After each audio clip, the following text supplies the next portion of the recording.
There are over 8 billion people in the world, and every single one of them has a story. Most of those stories we'll never have the chance to hear. Often, we're so focused on our own paths that we miss the chance to truly listen to the lives unfolding around us. Even those closest to us carry experiences, emotions, and knowledge that we may never fully understand. This series is about changing that. It's an invitation to sit down with someone, be curious and listen, to learn from the person across from you. The conversations here are raw, real, and full of surprises. They're the kind that make you laugh, cry, reflect, and feel a little more alive. No script, no rush, just real, unfiltered connection. A space for stories, the big ones, the small ones, and everything in between. In typical first episode technical difficulties, we are slightly out of focus until roughly 8 minutes in, so I am so sorry, divas. But other than that, it is such an iconic and slay episode, so please enjoy, and I will talk to you guys again soon. Toodaloo! Where do I even start? Hello everyone, I'm Hayley and welcome into Everything in Between. Now, today's episode, we have a guest that I am very excited for, and if you told Hayley 2 years ago that I would be sat here on the couch with him, I would have screamed, I would have cried, and I would have thrown up. We have got the guest that everyone has been waiting for, the man, the myth, and after this we'll find out if he is a legend. We have got Phil. Well, thank you, Hayley. Thank you for being here. I'm so excited. Me too. I'm sorry that I couldn't be here last week. That's okay. That's fine. So basically, I guess we'll say how we know each other. I manifested you. So basically, for those who do not know, which most of you will not, you travelled with my mum when she was 19. How old were you? I would have been 21. And you travelled around the world. Yes. Did all the things and then went your separate ways. After returning to Australia. Yep. Yes. And then my mum, many years, many moons later, if you will. A couple of kids later. Yeah, had me and Shayla. And then I grew up, mum having photos, travel photos of you and her traveling around the world. And I always was like, who's that? And mum was like, oh, that's just Phil. That's just Phil. Mum was like, oh, that's Phil. Like I traveled with him, whatever. And I always you were my Roman Empire. I was always like, where's Phil? We need to find Phil. Ever since I was 12 years old. I think when I was 16, I was like, Mum, what's Phil's last name? I'm going to stalk him on Facebook. And then I made a TikTok in, I think it was 2021. I'll put it on the screen. And it was the travel photos. And I put #FindPhil. And now he has been found. So I was like, oh my God, where's Phil? You're from New Zealand, right? Correct. And you've only been to Yeppoon once. Yes. And it was with my mum. Yes. Years ago. Anyway. Yes. 1990. Yeah. And then basically, so mum and you had no contact. Correct. Did you know where my mum was? No. And then last year, my mum was working at the airport. She hears a voice. She turns around and you tell me the story, Phil. What happened? You're in Rockhampton. At the airport, because I am currently working out of Blackwater, and I was travelling to that weekend. I actually was going up to Cairns. I usually fly in and out. Mm-hmm. But anyway, yes, and I was there waiting for my friend, and your mother walks past. And so what happened? You're at the airport, and do you just see mum and be like, what the freak? I said, I know that walk. Oh, of course. The strut. The strut. And I just went up to her, I said, Tracy Palmer, right? And then she called me. She was like, you will not believe who I just run into. And I was like, who? And she's like, Phil. And I screamed. I called everyone. I called my grandma. I called my friends. I was like, I have manifested Phil all these years later. This is crazy. So why? So you didn't even remember, and then you moved to Yeppoon. Like you didn't even think, oh, I've been here before all these years ago. Or... Yeah, my living arrangement in the Sunshine Coast changed, and I needed somewhere to find a base. And I didn't want to live in Rockhampton. I love the beach Yeah, literally. and the coastline. So yeah, I picked Yeppoon. And what went through your head when you saw my mum? Were you like after literally 3 years or Yeah. something? What happened? Blown away. Such a small world. Literally crazy. And it's all thanks to me. Ian, don't look at me like that. So yeah, that's basically how I manifested you into the world. Yep. And into the world? Well, into your boon. Back into this life. Yeah, Yes. Yep. crazy. But we will take a few steps back and we'll go back to you. Yep. You growing up. Yep. Like you said, you're from New Zealand. Can you tell me where you grew up, what your family was like, just, growing up, your teenage years, that kind of stuff? Sure. And when you came to Australia. So as well. I was born in Christchurch, and I lived in Ashburton for probably about 5 years, and we moved around the South Island to Dunedin and Queenstown, and then with my mum, and that's where she met who I call my dad. I actually never met my real father, but anyway, that's just a story. That's just a story? And then eventually when we was about 6 or 7, we moved to Australia. Did you have any siblings? I got a sibling when my mum married my father, so I had one sister, and we arrived in Sydney, and we drove all the way up. The first time over, we drove all the way. That would have been about 1974, so I was about 5 or 6. We drove all the way from Sydney to Cairns, and we stayed up there for a couple of years. Then we went back to New Zealand for a couple of years. And then came back over. And then came back to Cairns. When did you come back to Cairns? How old were you? Probably about 9. So I started doing finished my primary school there. And then went to an all-boys Catholic school for high school, because I needed to be put in line. Yeah, of course. So Mum would say. But growing up in Cairns was great. It was a small town back then, sugarcane farm city back then, only probably 30,000 people. Not what it is today. God. I thought you grew up in New Zealand. So... No. Oh my God. Well, I did do it, back and forth. But it was very 2 years there and then 2 years back. But I obviously I was there from when I was born until I was about 5. But that's vague memories. Yeah, you don't remember that. Most of it is. I do remember when my mum and dad got together in New Zealand. We actually, they got married in London. So our 2 nanas met at the airport. With one nana brought my sister, my nana brought me to the airport in Christchurch.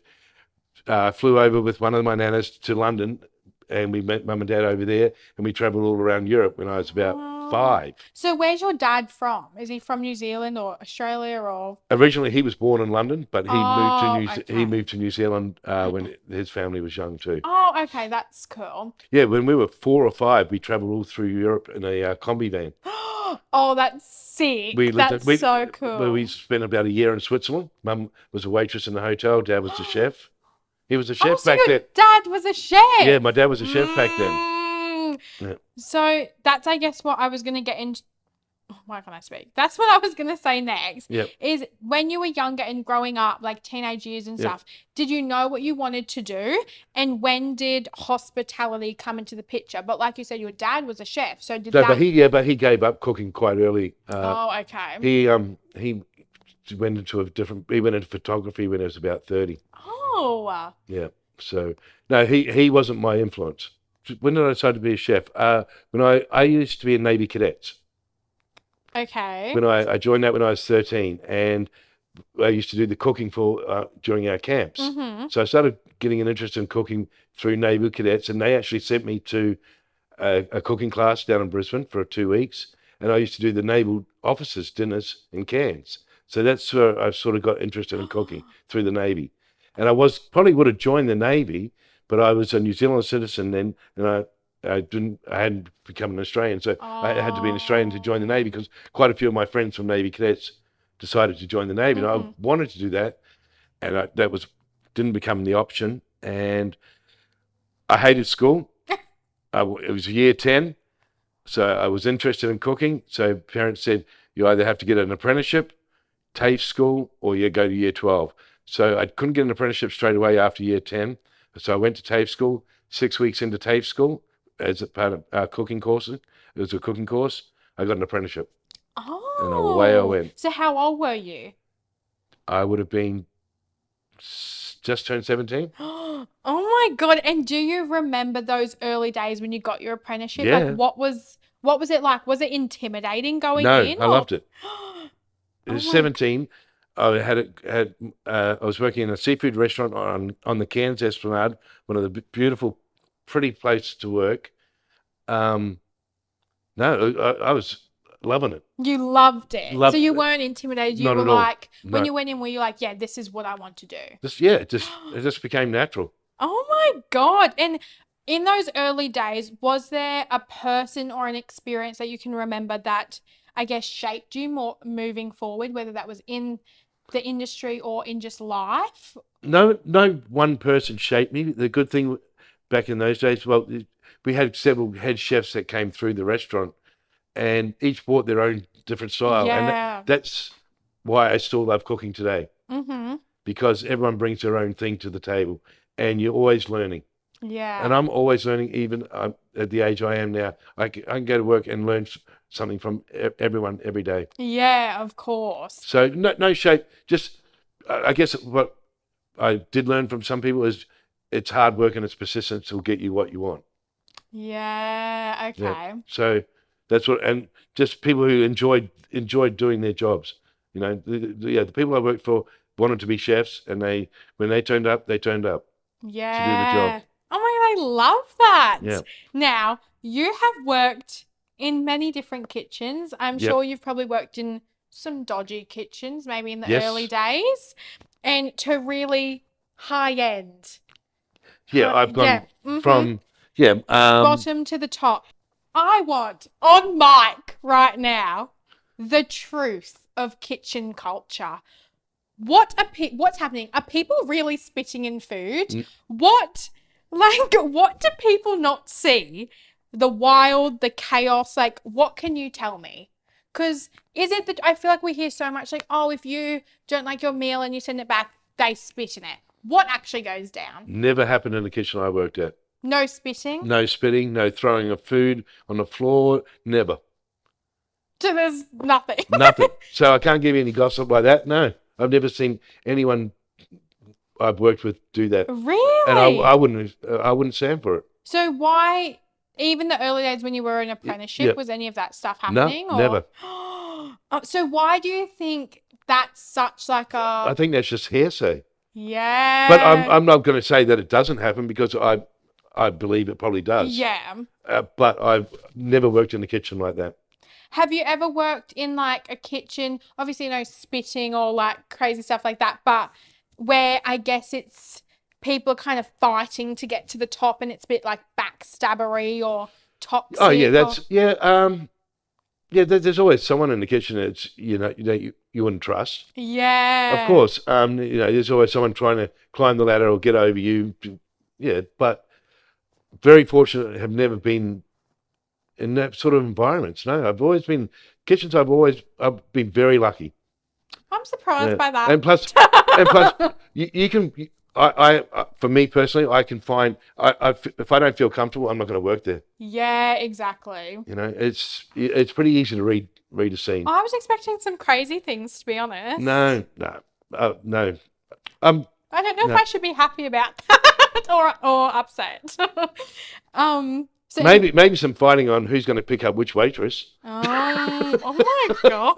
That's what you want. You want that sort of goss? No, I wanted I don't know what goss I wanted, but maybe I'm glad that my food's not being spat in. No, I really don't. I'm sure. I'll rephrase it. Yes, it probably does happen, but yeah, as I say, I've always worked with professionals, and I always be a professional in that environment and too. if you saw that happening, you'd be like, if people complain, they complain. Just throw the food out and start again. yeah. Yeah. So you lived in Australia, and then eventually you moved over to the UK. I had my 18th on Dunk Island. No, 18th in Cairns. Moved from 19 till 20 on Dunk Island. Finished my apprenticeship. Then went back to New Zealand for 2 years. Oh, did you? Yes. So once I completed my apprenticeship, spent 2 more years back in New Zealand. Then came back to Cairns, and that's when I met your mother. And then you went Picking up- overseas. Then went overseas, and your mum came. Yeah, and how did the going overseas and like, because you lived in the UK and then you traveled a bit around, The UK. yeah, and And then- Europe and stuff, and you went to Yep. Egypt. How did all of that come about? Back in the day, doing that sort of thing, you just winged it. We Yeah. just said, hey, this opportunity's here. Should we try that? So did you have an opportunity before going over? Like, No, was I had there some a friends. job I had or- friends over there already working. Oh, okay. Yeah, one was at the restaurant that I ended up working at, and one ran a hotel there. So I had some really good friends who I had met on Dunk Island. Oh, okay. And Yep. when you went over there, what kind of kitchens were you working in, and how did that kind of culture? It was Like, different. how was it Completely different different. Oh, to here? definitely. I was working in Covent Garden, which is part of the theatre district in London, and so it was a French brasserie. It was open all day from 10 o'clock until we had a nightclub in the basement. So it was open till Oh, like 3 in the morning, and it was back then it was a lot of split shifts. So you did lunch, had a couple of hours off in the afternoon, and then you do the dinner service for all the theatre goers and stuff. And also then the nightclub would open, so we'd do little snacks here and there. But so it was very long days. You know, you go to work when it was pitch black, and it would be pitch black when you came out. And it was just a different style of food and different lifestyle. So all you did was work. yeah. Which was fine back then. We were young and you had plenty of energy, and you were just enjoying the times. Yeah, exactly. Now, thinking back to when you were over there, whether it was in the UK, Europe, Egypt, Yep. is there any wild travel stories or any moments that you think back and you're like, how is this my life right now? I don't know about how is this my life right now, but yeah. Not even the No, but- earthquake in Egypt. Yeah, well, that's what I was about to say. Yeah, there's definitely some stories there. Like with your mother, but we both were working in London, and then we went and spent the summer down in Cornwall, which was a traditional summer vacation place for the English, and we stayed at a very refined. We worked, not stayed. We were working at a very refined country. English country hotel, so it was different skills there too. Like we were doing cooking at the table and carving at the table, and it was just a very different atmosphere to what was happening in London. So that was a great experience, and so it gave us the opportunity to see a different part of the country as part of our working lifestyle. So that was a lot of fun. And then I studied Egyptian history in high school, so and then we saw an opportunity. I don't know what made us go to Egypt, but we went there. And we were only going to go for a couple of weeks, ended up being there for about a month. First, we got broke. We ran out of money, but it was also very cheap. Lots of things happened there. Like we got back from the pyramids one day, and there was a big, huge earthquake. Amazing. Just the whole thing was just crazy.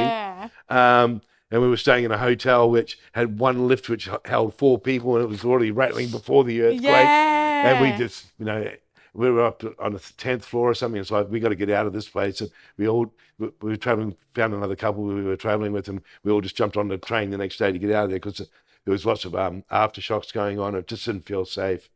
And, we got to see all the art of ancient sites. And then we went to this place called, it was on the Red Sea. It'll come to me. It was a place where back then it cost us like $5 a day, and that included accommodation and food. Oh my God. On the Red Sea, and you're just on the beach, and there was just all these huts where people were staying and eating pancakes, smoking weed, swimming in the ocean. I think I've got a picture at home of Mum washing her clothes. Yes. So and that was for like $5 a day. You couldn't beat it. And there was a place called the Flying Kangaroo. It was a bar up there run by this Aussie, and every Friday, just about I think 50 k's down the road, there was a United Nations peacekeeping force, and they would all turn up on a Friday afternoon, and bring loads of alcohol to Oh this my flying camp. God. So we ended up becoming really good friends with a couple of the guys up there, and they they used to look after us when they turn up on the Friday. They'd be there all weekend. We became really friendly with them. So that was a great experience. And yeah, and I remember, the time I went to a belly dancing place with your mum, and I had this guy come up and offer us maybe 100 camels or 1,000 camels for your mother. I know. That's a story I talk about all the time. Yeah. And she was in the bathroom, Yeah. and then you were like, sit down, Tracy, sit down. And she was like, what's going on?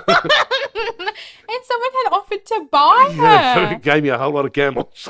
That's crazy. And she was walking around Cairo, and she used to wear this black bodysuit all the time. People were yelling and screaming at her, cover up, cover up, cover up. And she would not. Because she was stunning back then. She had the long blonde hair. She had a great body. She You was still beautiful. are stunning, Mum. Yes, she is. Love Yes, you. she is. This too. So she was always getting harassed in Cairo. So eventually we got our money together, and then we went back to London for a few more months, Mm-hmm. and then we headed home. And you went to Paris and stuff. Yes, we went to. Which leads me on to this. Yes. I do have a little photo here of Mum and Phil in a restaurant in Paris. Yep. What can you tell me about your time in Paris? And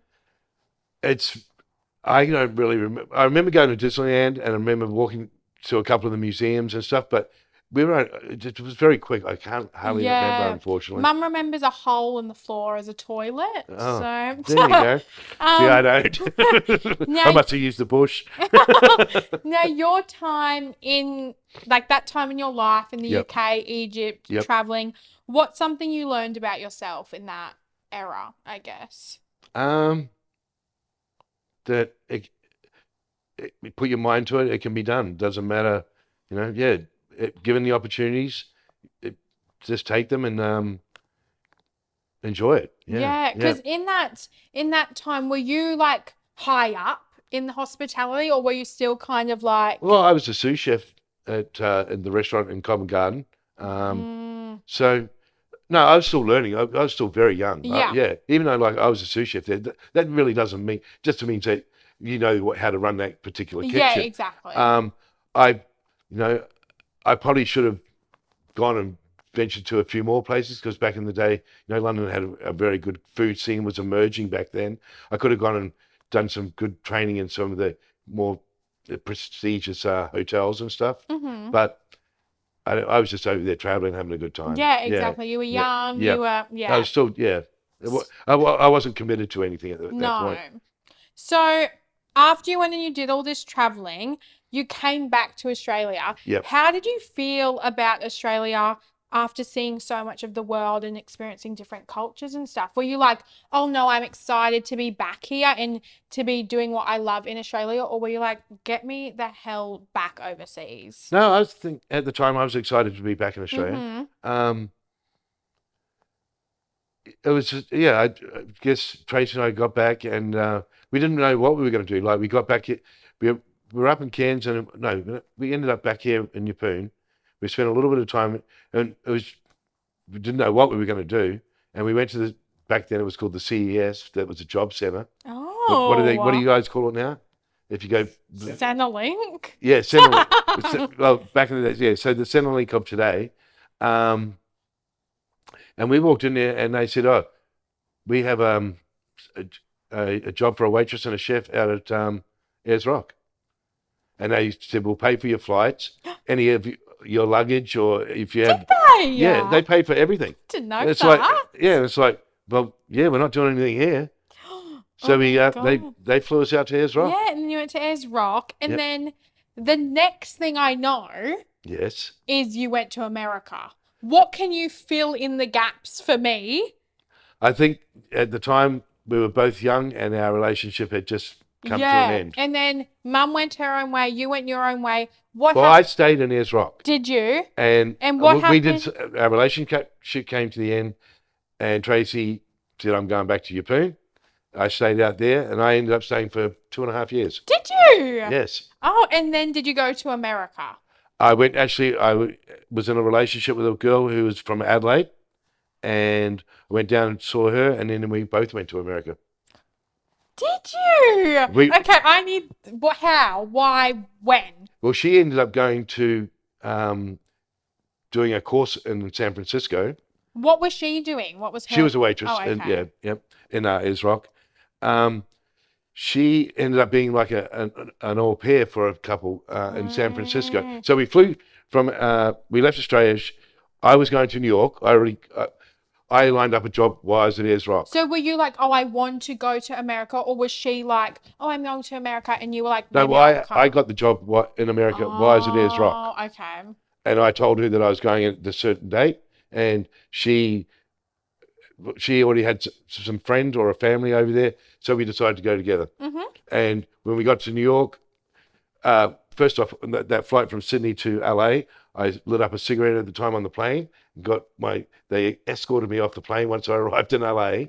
Oh, But this is 1995. This is 1995 before everything got crazy and flying and stuff. So when the authorities were waiting for me at the airport, they led me off the plane. And I said, "Look, man, had a few drinks. I needed a cigarette.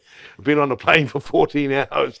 And as we walked off the gangplank, they waited until we got around the corner, looked behind. The airline people weren't there. They said, "See you later."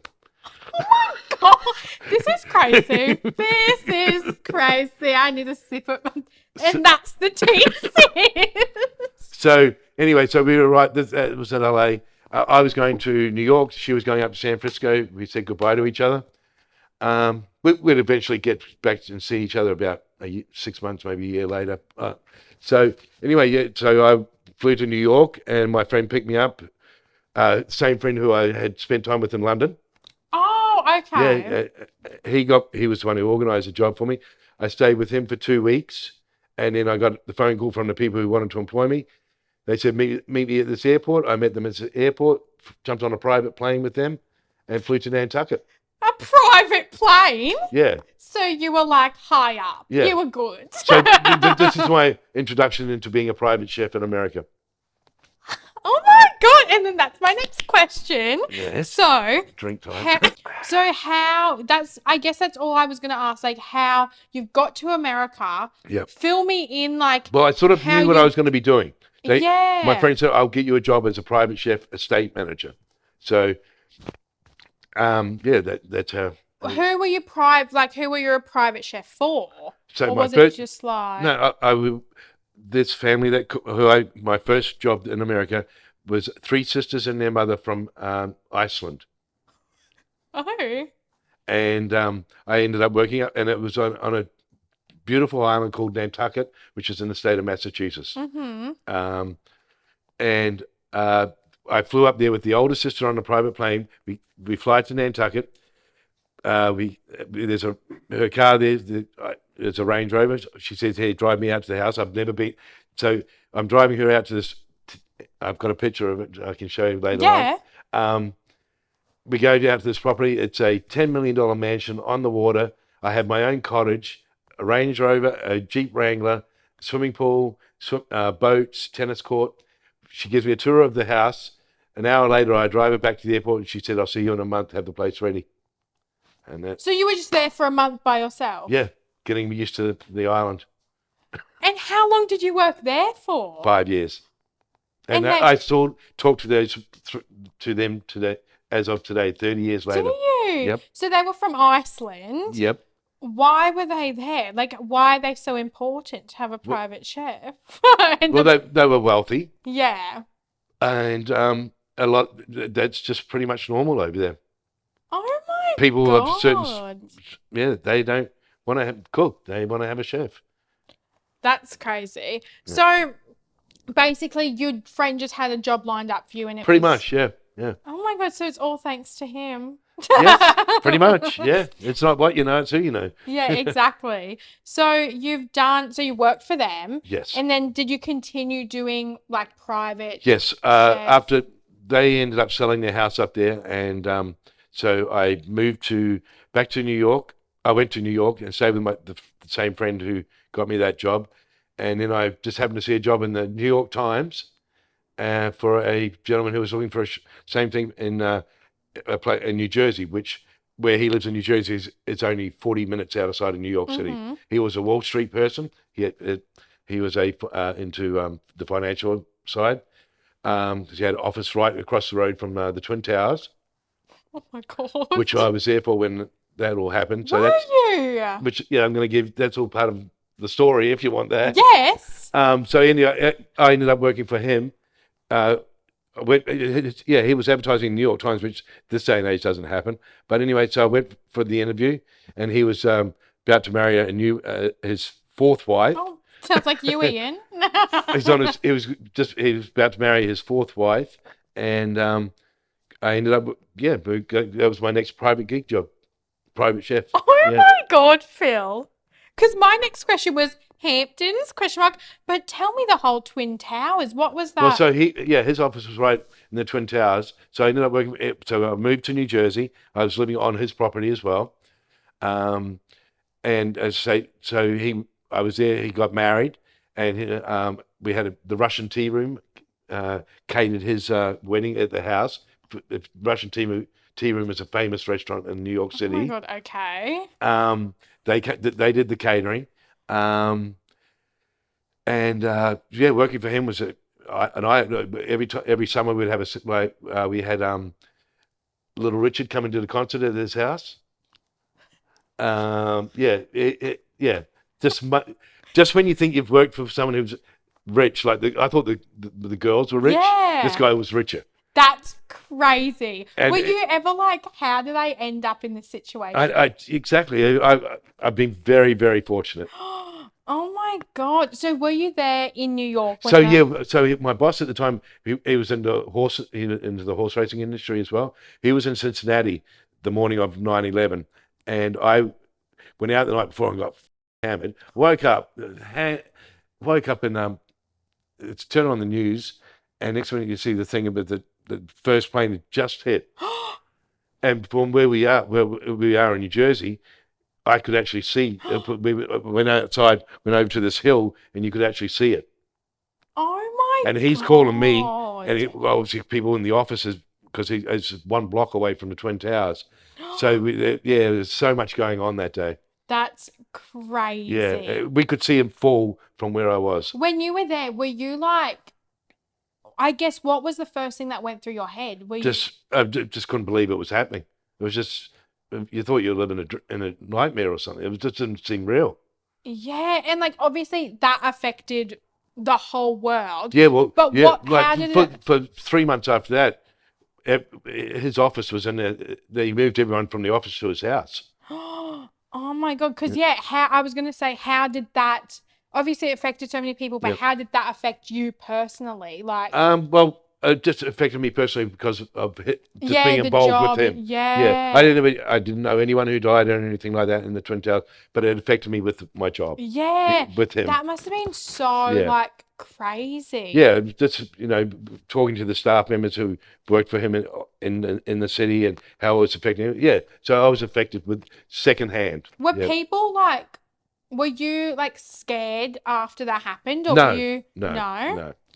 Oh my God! It was just you just didn't believe it was happening. It just didn't feel real. Yeah. So that was my second private gig job, and then how old were you when that happened? So I would have been when I was 25. So I was about 27.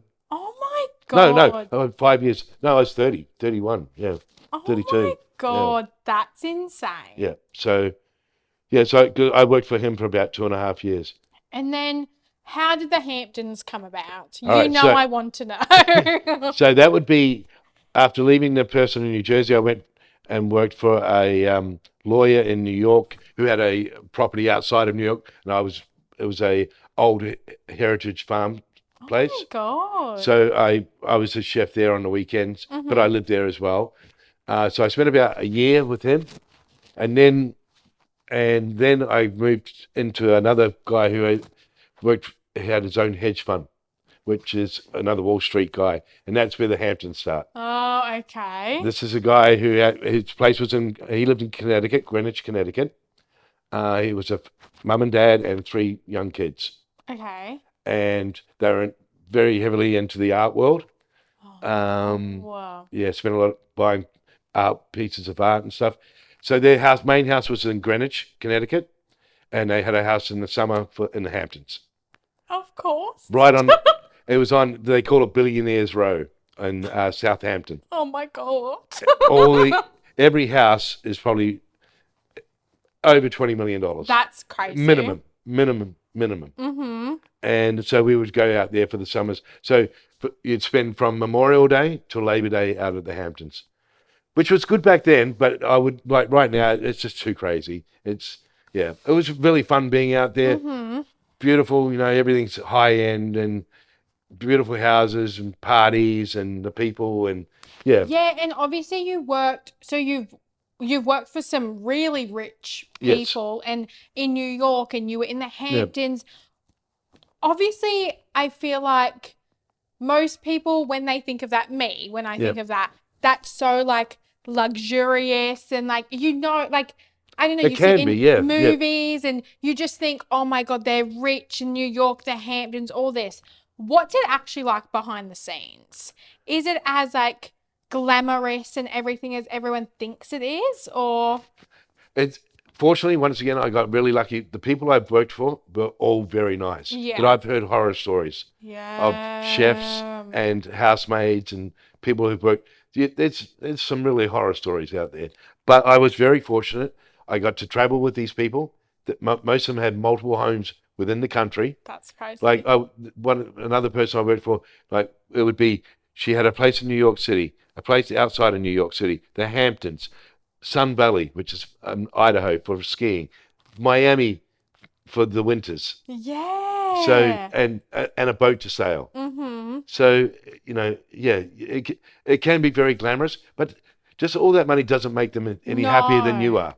Some days it's like, all that money, I'm having a better day than they are, and that would happen quite often. Really? Because I was going to say, like... But I'm not, sure I want all their money, but sometimes I don't want all their problems. Yeah, because that's, like, especially like you said, like, parents and then their kids and stuff. Like, I just can't imagine growing up with that much money, and it seems a bit eerie to me. They still have the same problems with their kids that any other person has with their kids. I just can't imagine, like, growing up like that. Yeah. Well, it was interesting seeing, especially with one family where I say the kids were quite young. One was 10, say 7 and 4. Yeah. So, and I spent 2 years with them. I sort of watched them grow up a little bit, and they still had to deal with the same problems that every parent does. So, okay, sure, having a chef and 3 or 4 housemates makes life easier for them, and a nanny and all that sort of thing, but they sort of deal with it. Yeah, that's crazy, because I just feel like you think, oh, that's so glamorous, and I'm playing tennis. Yes, of course it's glamorous when you see them all get dressed up and off to their party. What's it really like? Like, when you think about it.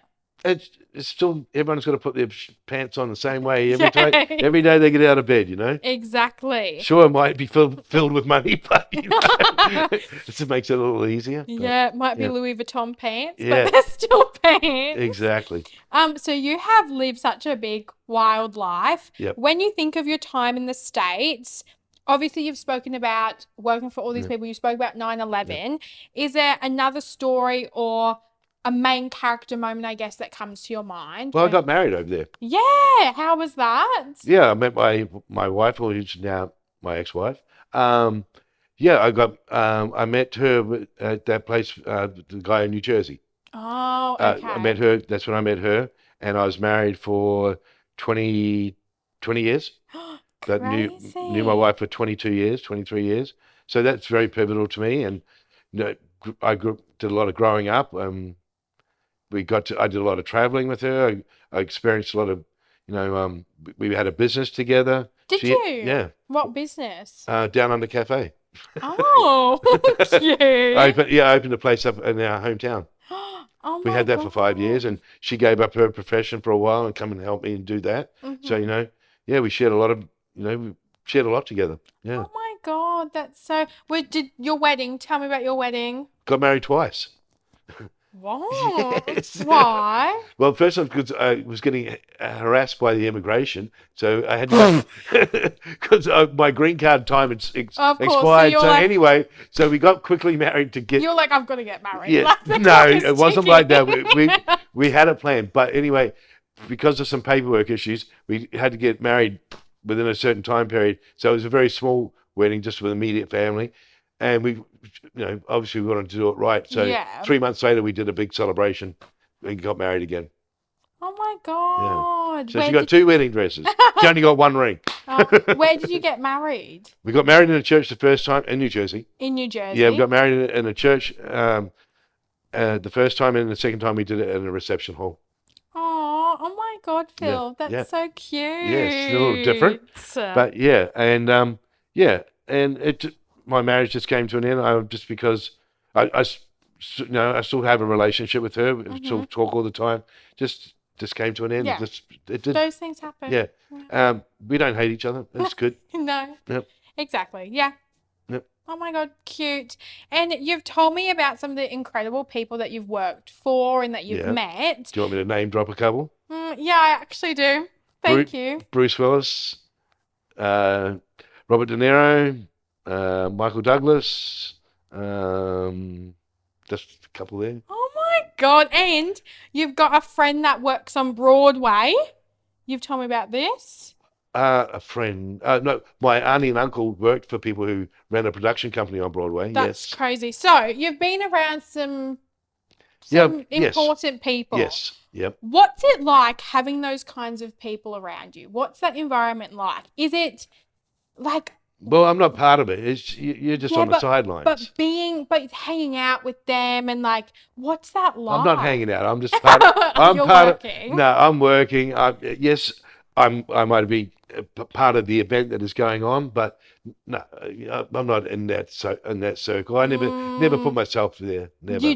Was it on purpose that you didn't want to put yourself there? Or? Yeah, of course. It's not my environment. It's not my world.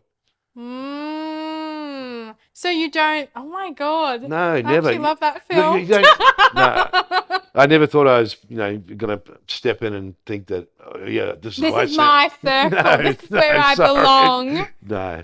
Did you think that's where you belong? Like, were you like, oh, I belong here, or did you think like, I felt very comfortable being in working in those environments and being the chef and being able to create. Yeah. I felt that I had the skills for the job. But you Because I wasn't just a chef with these people too. I also ran their households. So I was like house manager, estate manager, they call it over there. So you felt like, oh, I belong, I deserve this, I belong here. Yeah, definitely. I fit in, but it wasn't your like social No, circle. I knew where the line was. Yeah. Definitely. Yeah. Oh my God. Did you ever, obviously you knew that you're good, but Right. did you ever get imposter syndrome of like, oh, I'm in someone's $10 million house? Never. Like, so you just had the confidence. Yeah, always. Oh my God. Yeah. What do you think people misunderstand about working at the top in hospitality? So if you were to say, oh, I'm a private chef for this famous person, what do you think that most people would think of that's just not the truth? Good question. Don't have an immediate answer. That's okay.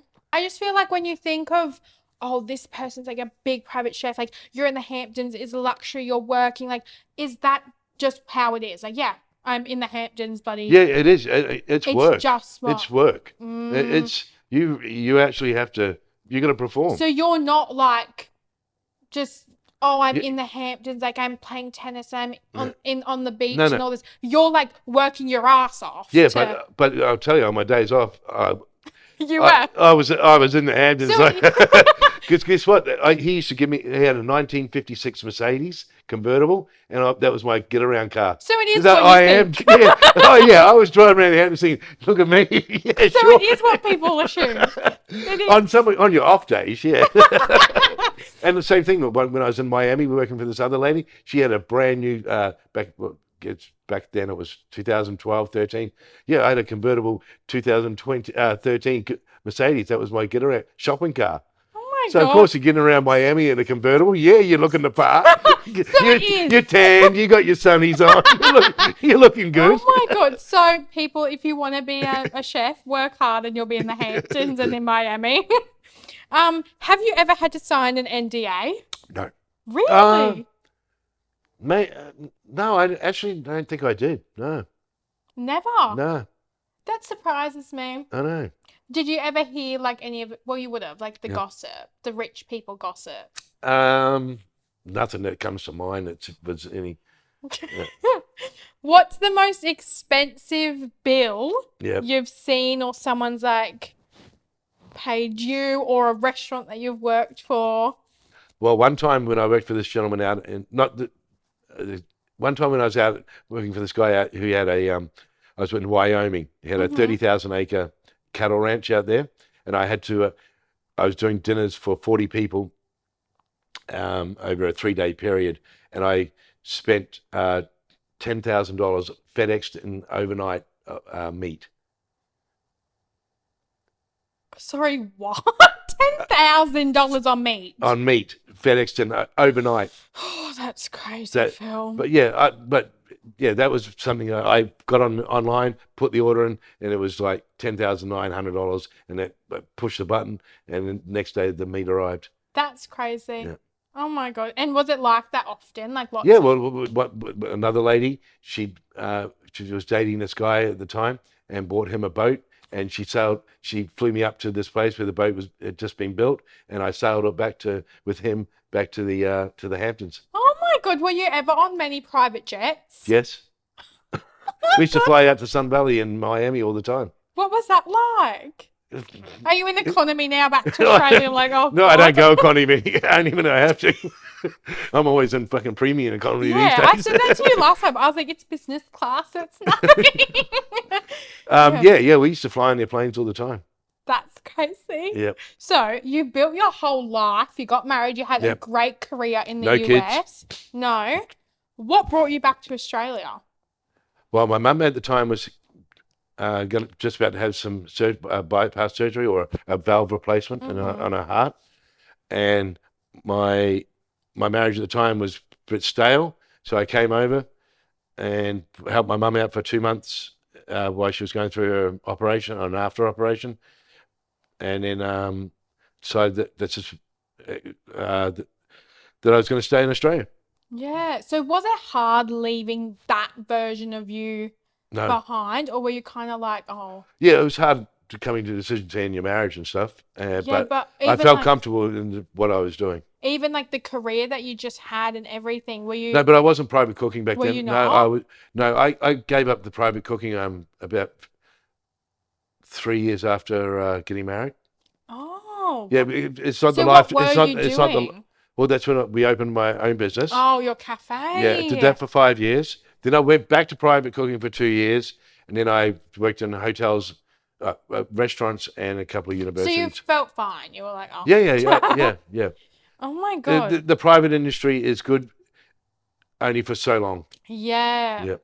So do you know, I guess you're living back here. Do you know what's next for you, or are you kind of just like... I'm very happy working out in the mines. I didn't think I'd be happy, but yeah, I enjoy 14 and 7. It took a little bit to get used to. Yeah. But being where we are, I live in Yeppoon, and Blackwater's only 2.5 hours, maybe 3 hours drive. It's not that big of a deal. Yeah. So working 14 days, you go out there, you do your job. You're not spending any money. You get to save a little bit. You got to work anyway, and then I get 7 days off in Yeppoon, so it's all good. Yeah, and you're happy with it now, and you'll just see what happens. Exactly. Oh my God.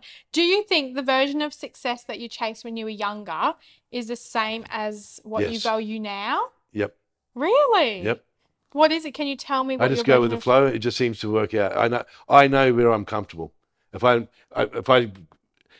same thing when I went for these private chef's jobs, when I went to interview with the families, I can feel the vibe if it's going to work. So what would you say your version of success is? Is that I go to work every day and be happy.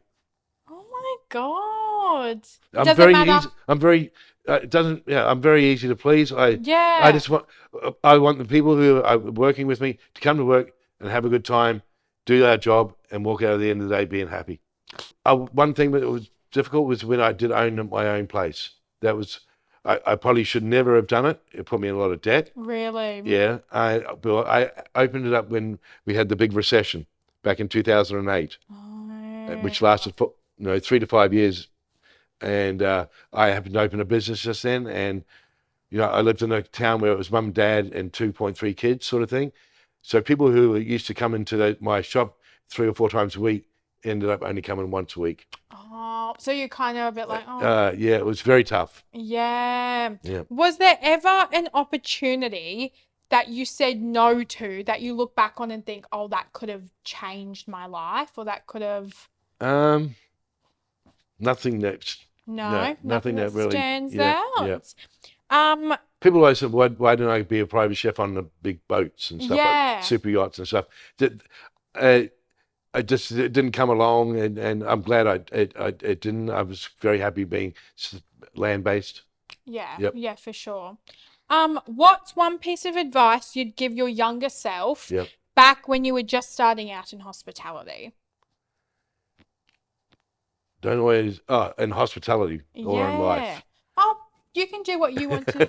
It could be life, yeah. Younger you, what's a piece of advice you'd say? Don't trust everyone. Not everyone's got your best interest in heart. And for with hospitality, just keep looking, and there's so many opportunities. There's so much out there for everyone. It's up to you to make the decision, which is good for you. Yeah. I would not even. It's the only thing I've done for the last 30 odd years. I wouldn't change it. I would always want to be a chef. Before I say my last question, do you want to grab your objects? Yep. There's your mum. Yes, I have seen. Is that your mum? Yeah, it's my mum. Oh my God. Yeah, I have seen that photo. Yeah. Oh my God, why do you look kind of different? I don't know. To the house in Nantucket. Oh my God, is this That's my first job. That's the 3 sisters, yeah. Oh my God. And how then, much was it? 10 million? Yeah. So then crazy. That's my cottage on the property. Okay, final question. Yes. In years from now, when you're not around anymore, and people think about you, and they talk about you, what do you hope that they say? How would you like to be remembered?